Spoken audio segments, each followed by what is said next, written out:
NDA का नेतृत्व तय है, नियत तय है, नीति तय है, कोई नाराज नहीं है, कोई गड़बड़ नहीं। पहले भी हल निकालते रहे, आज भी हल निकल जाएगा, कोई परेशानी और कोई दिक्कत नहीं। इस सम्मान से समझौता करके कब कौन रहा है किसी भी गठबंधन में।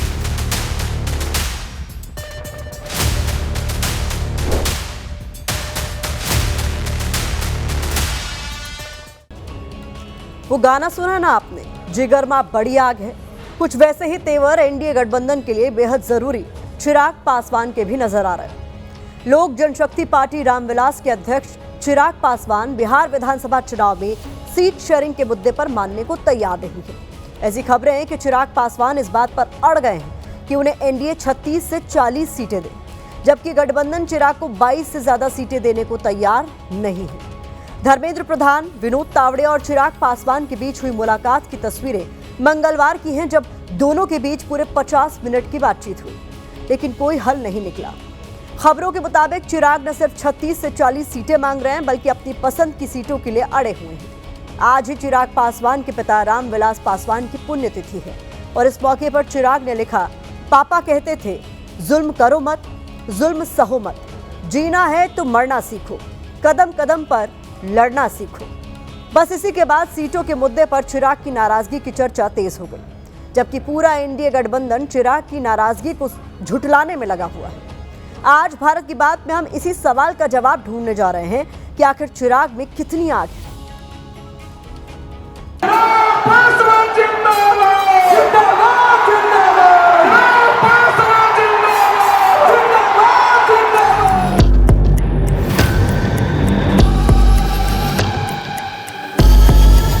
ना टूटने वाला हूँ ना झुकने वाला हूँ, और डरता तो भैया मैं किसी से नहीं।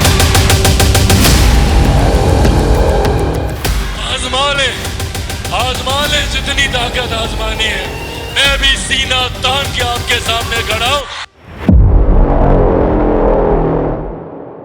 जोशीले भाषण से भीड़ को अपनी तरफ खींचने की ताकत रखने वाला एक नेता। मैं सर पे कफन बांध के निकला हूँ कि जब तक बिहार को विकसित राज्य नहीं बना दूंगा, मैं भी चैन की सांस नहीं लूंगा। ये वादा आप लोगों से करता हूं।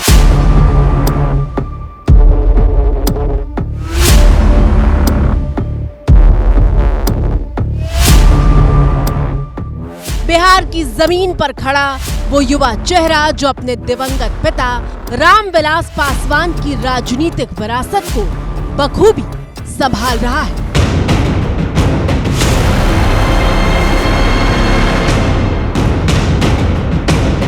पार्टी टूटी, परिवार टूटा, पर अपने पिता के सपनों को पूरा करने के लक्ष्य को मैंने कभी टूटने नहीं दिया।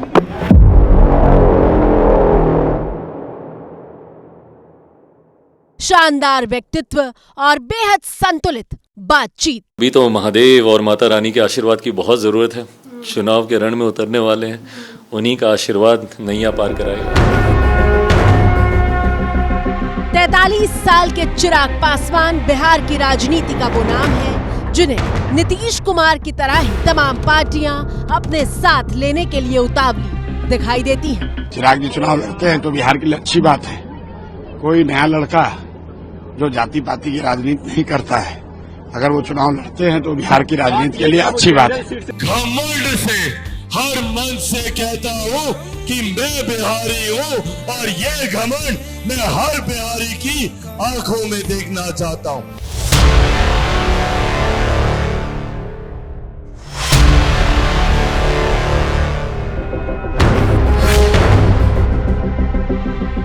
दलित वोट बैंक पर मजबूत पकड़ रखने वाले चिराग पासवान पिछले लोकसभा चुनाव में 5 सीटों पर लड़े और 5 की 5 सीटों पर जीत हासिल की थी।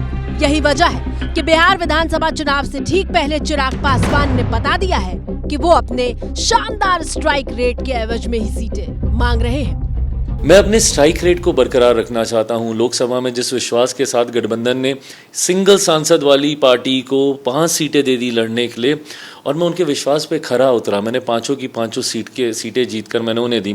Similarly even in Vidhan Sabha I would want कि मैं कतई कोई ऐसी सीट जबरदस्ती सिर्फ संख्या दिखाने के लिए कि अरे मुझे 5 सीटें ज़्यादा मिलती हैं, मुझे 5 सीटें कम मिलती हैं, मुझे नहीं फ़र्क पड़ता। बट मुझे इस बात का फ़र्क पड़ता है कि मैं जितनी सीटें लूँ मैं उस पर पूरा जस्टिस कर पाऊँ, मैं उन सीटों को जीत कर गठबंधन को और मजबूती दे पाऊँ।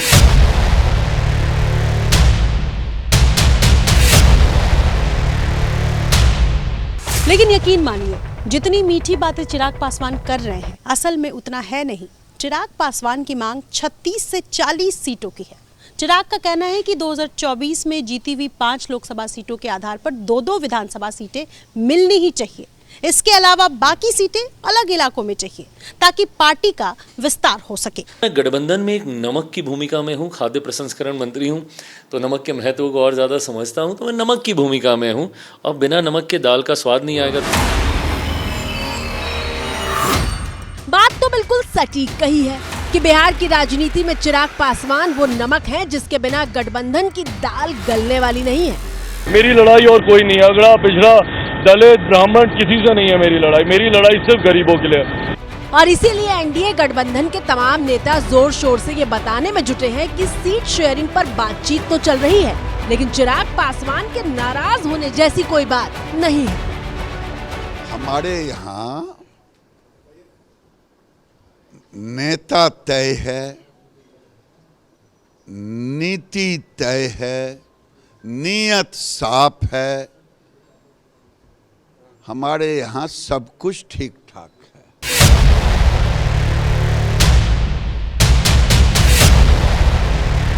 अपना पक्ष रखते हैं तो लोगों को लगता है नाराजगी है। हर आदमी अपना पक्ष रखता है, हर पार्टी अपना पक्ष रखता है, रखना भी चाहिए। लेकिन ये सब बड़े नेता बैठ के मिल के सब हल निकाल लेंगे। दूसरी तरफ लालू यादव की पार्टी आरजेडी कह रही है कि एनडीए में ऑल इज नॉट वेल। सिर्फ ये जानते हैं कि बिहार की जनता ही नाराज है एनडीए से, इसलिए गठबंधन के सारे दलों को लगता है कि यही मौका है जितना फ़ायदा उठा सकते हैं उठा लें सीट लेने में। बाकी उनका जनता के जन सरोकार के मुद्दों से कोई लेना देना नहीं है। उनका सिर्फ अपना ही इंटरेस्ट है कि उनका फ़ायदा कैसे हो, उनको ज़्यादा से ज़्यादा सीट मिले। जाहिर है सीट पुटवल होगा। तस्वीरें चिराग पासवान के पिता रामविलास पासवान की पुण्यतिथि की हैं, जब चिराग मां के साथ अपने पिता को श्रद्धांजलि दे रहे थे।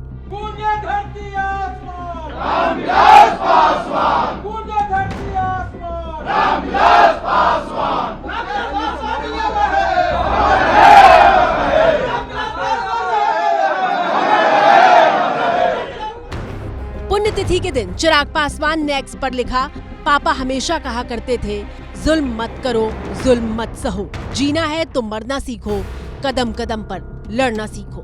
चिराग की इस पोस्ट को राजनीतिक संदेश के तौर पर देखा जा रहा है और ये माना जा रहा है कि चिराग इस बात का इशारा कर रहे हैं कि वो कम सीटों वाले अन्याय को नहीं सहेंगे और हर कदम पर लड़ाई जारी रखेंगे। तो उन्हें लगता है कि इस बार सफलता उन्हें मिलेगी, क्योंकि इस बार उनका उद्देश्य है कि वो प्रशांत किशोर के साथ गठबंधन कर सकते हैं, एक तीसरा मोर्चा बनाने की कवायद कर सकते हैं। अलग हट करके अगर चिराग पासवान तीसरा मोर्चा बनाते हैं तो निश्चित तौर पर उन्हें सफलता मिलेगी। लेकिन पिछले बार की तरह अगर इस बार भी वो अकेले चुनाव लड़ते हैं तो 2-4 सीट से ज्यादा नहीं जीत पाएंगे। हाँ, ये अलग बात है कि एनडीए को सत्ता से बाहर जरूर कर देंगे। तो चिराग पासवान की यही ताकत है जिस पर वो कॉन्फिडेंस है और बार बार एनडीए को बार्गेन करते हैं, ज्यादा सीट मांगने का दबाव डालते हैं। चिराग के तेवर बिहार के राजनीतिक समीकरणों को हिला रहे हैं, क्योंकि चुनाव की तारीखों का ऐलान हो चुका है। पहले चरण यानी 6 नवंबर को होने वाली वोटिंग के लिए 1 महीने से भी कम वक्त रह गया। मौजूदा हालात में बिहार के सियासी गलियारों में सबसे ज्यादा चर्चा चिराग पासवान की हो रही है। दरअसल विपक्ष को लगता है कि अगर चिराग पासवान को एनडीए से अलग कर दिया गया तो बीजेपी और जेडीयू के लिए अंधेरा हो जाएगा। और 2020 में चिराग पासवान ऐसा करके दिखा भी चुके हैं, जब वो एनडीए से अलग होकर अकेले विधानसभा चुनाव लड़े थे। हालांकि पिछली बार वो सिर्फ 1 सीट ही जीत पाए थे, लेकिन चिराग पासवान का दावा है कि 2020 और 2025 यानी 5 साल के इस फासले में उन्होंने खुद को और अपनी पार्टी को जमीन पर काफी मजबूत कर लिया है।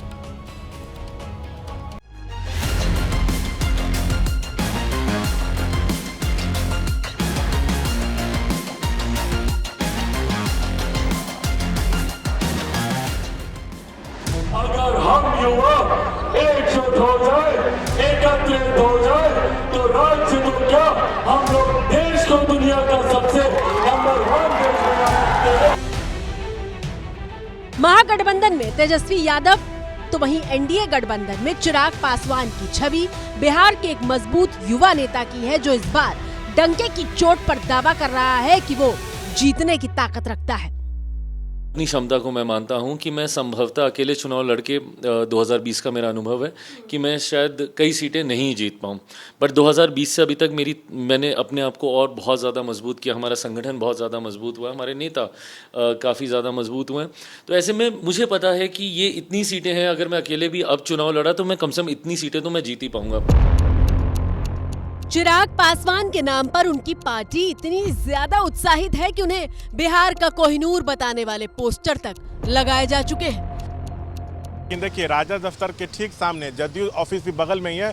यहाँ पर एलजेपी-आर के नेता हैं इमाम गजाली, शेखपुरा के जिलाध्यक्ष हैं, उनके तरफ से एक पोस्टर लगाया गया है। इसमें देखिए लिखा हुआ है, बिहार मांगे चिराग, तन बदन का नूर है चिराग, बिहार का कोहिनूर है। मतलब चिराग को बिहार का कोहिनूर बताया गया है। अब सवाल ये उठ रहा है कि क्या चिराग को सीएम मटेरियल बताने की यहाँ पे कोशिश की जा रही है? क्या ये लोग चाहते हैं कि चिराग को एनडीए का चेहरा जो है वो घोषित किया जाए, जबकि ये तय है कि नीतीश ही मुख्यमंत्री चेहरा है? यह पोस्टर क्यों लगाया गया है, ये अपने आप में जो है कई तरह के सवाल जो है वो खड़े कर रहा है। चिराग पासवान के चाचा पशुपति पारस ने तो भतीजे के लिए सीएम वाला राग छेड़कर हलचल तक मचा दी थी। अच्छी बात है, बिहार के मुख्यमंत्री बन गए तो सबसे बड़ी खुशी तो मुझको होगी जी कि हमारे परिवार के सदस्य हैं, हमारा भतीजा भी। लेकिन ये बयान तो सिर्फ एक दिखावा है, क्योंकि चाचा और भतीजे के बीच राजनीतिक जंग तो उस वक्त शुरू हो गई थी जब पार्टी दो फाड़ हो गई थी।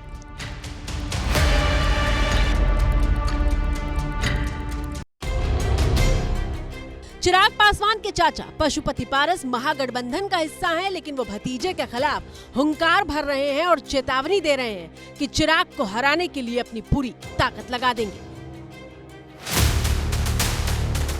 एक तरफ चाचा की चुनौती है और दूसरी तरफ चिराग सीटों के लिए एनडीए पर दबाव बना रहे हैं, और इन सब के बीच सवाल ये है, चिराग पासवान चुनावी ताल तो ठोक रहे हैं, लेकिन क्या एनडीए गठबंधन उनकी शर्त मानेगा? क्या चिराग को वाकई उनके मन मुताबिक सीटें दी जाएंगी? ये सवाल इसलिए क्योंकि खुद चिराग पासवान भी जानते हैं कि अगर वो विधानसभा चुनाव में एनडीए से अलग होकर उतरेंगे तो गठबंधन का नुकसान तो होगा ही, वो भी अपना कुछ खास फायदा नहीं कर पाएंगे। ऐसा हम इसलिए कह रहे हैं क्योंकि 2020 विधानसभा चुनाव में चिराग पासवान ने 135 सीटों पर अकेले चुनाव लड़ा था, लेकिन वो सिर्फ एक सीट ही जीत पाए थे और उन्हें सिर्फ 5.3% वोट मिले थे। तो पिछली बार कुछ खास वो नहीं कर पाए थे, लेकिन उन्होंने नीतीश कुमार की पार्टी को जरूर हरा दिया था। तीसरे नंबर की पार्टी बन गई थी जनता दल यू, वो सिर्फ चिराग पासवान की वजह से हुआ था। उनका सिर्फ एक ही विधायक जीत सका, लेकिन कोई आधा दर्जन सीटों पर वो दूसरे नंबर पर रहे, और ये एक बड़ा रिमार्केबल अचीवमेंट था कि वो कोई किसी भी सीट पर उनके उम्मीदवारों की जमानत जब्त नहीं हुई। और उसके बाद जब लोकसभा चुनाव लड़े तो 100% उनका स्ट्राइक रेट रहा। 5 सीटों पर वो उनके 5 सीटें मिली, 5 एमपी जीत गए। इसलिए वो उस स्ट्रेंथ पर, अपना उस आधार पर वो चाह रहे हैं, समझ रहे हैं कि हम इस बार कुछ कमाल कर सकते हैं। चिराग पासवान सिर्फ एक मांग करता है, वो है बिहार को फर्स्ट और बिहारियों को फर्स्ट बनाने की। चिराग की मांग ना किसी पद को लेकर है, ना किसी से नाराजगी को लेकर है, ना किसी की सीटों को लेकर है। बिहार को फर्स्ट बनाने के संकल्प के साथ निकला हूं, उसी लक्ष्य के साथ हम लोग इस चुनाव में जाएंगे। सीधे तौर पर समझा जाए तो ये बेहद सामान्य प्रक्रिया का हिस्सा है, जब चुनाव के वक्त छोटे दल बड़ी पार्टी से अपनी हिस्सेदारी मांगते हैं और ये बात बड़े दल स्वीकार भी करते हैं। चिराग पासवान मांझी जी हमारे पार्टी के लीडर हैं गठबंधन के, उनका मांगना नहीं मांगेंगे तो कौन मांगेगा? आएगा तेजस्वी हमसे मांगने के लिए। हालांकि कई बार नीतीश कुमार की खुलकर आलोचना कर चुके चिराग पासवान ये बात स्वीकार कर चुके हैं कि वो उनके ही नेतृत्व में बिहार का चुनाव लड़ेंगे। मैं पुनः क्लियर कर देता हूं कि मुख्यमंत्री नीतीश कुमार जी के नेतृत्व में हम लोग चुनाव लड़ रहे हैं। मुख्यमंत्री नीतीश कुमार जी एक बार फिर 2025 बिहार विधानसभा चुनाव परिणामों के बाद मुख्यमंत्री पद की शपथ लेंगे। चिराग पासवान विश्वास से भरे हुए हैं क्योंकि पिता रामविलास पासवान के निधन के बाद पिछला लोकसभा चुनाव उनकी पहली परीक्षा की तरह था, लेकिन 100% स्ट्राइक रेट के साथ चिराग ने इस चुनाव से खुद को साबित करने का काम किया। मैं चिराग पासवान ईश्वर की शपथ लेता हूं कि मैं विधि द्वारा स्थापित भारत के संविधान के प्रति सच्ची श्रद्धा और निष्ठा रखूंगा। चिराग पासवान मोदी सरकार में खाद्य प्रसंस्करण मंत्री हैं और पहली बार केंद्र सरकार में मंत्री बने हैं। बीजेपी को केंद्र में उनके समर्थन की जरूरत है, इसीलिए वो एनडीए के दुलारे बने हुए हैं। मैंने कहा कि मैं देखता हूं कि चिराग जब पार्लियामेंट चलती है वो पूरे दिन सदन में बैठता है। सॉरी, मैं जरा तूतारी कर देता हूं कि मैंने उसको बेटे की तरह देखा है, वरना वो हमारे माननीय सांसद है। पूरा समय पार्लियामेंट में वो बैठते थे 14 से 19। मैंने कैबिनेट में कहा, मैंने कहा देखिए भाई, इस बच्चे में सीखने की, जानने की इतनी लगन है, वो एक एमपी के रूप में इतना कोशिश कर रहा है सीखने की, और मैं मानता हूं एक सांसद के रूप में चिराग सफल सांसद है। आपके इस बिहार के सच्चे प्रतिनिधि है। केंद्र में मोदी सरकार को चिराग पासवान की जरूरत है तो बिहार में दोनों को एक दूसरे की, क्योंकि ये भी सच है कि एनडीए का हिस्सा होने की वजह से पार्टी लोकसभा में बेहतर प्रदर्शन करती रही है। 2009 लोकसभा चुनाव में रामविलास पासवान की पार्टी ने एनडीए से अलग होकर 12 सीटों पर चुनाव लड़ा था, लेकिन वो एक भी सीट नहीं जीत पाई थी।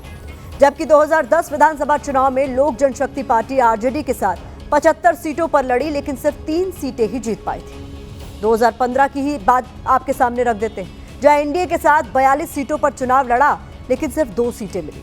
जबकि पिछले विधानसभा चुनाव में तो चिराग पासवान सिर्फ 1 सीट ही हासिल कर पाए थे। यानी विधानसभा चुनाव में चिराग की पार्टी गठबंधन में शामिल रही हो या फिर गठबंधन से बाहर रही हो, वो कोई कमाल नहीं कर पाई है। वैसे इस बात पे भी कोई शक नहीं है कि बीतते वक्त के साथ चिराग पासवान ने खुद को बिहार के एक सशक्त युवा नेता के तौर पर स्थापित किया है।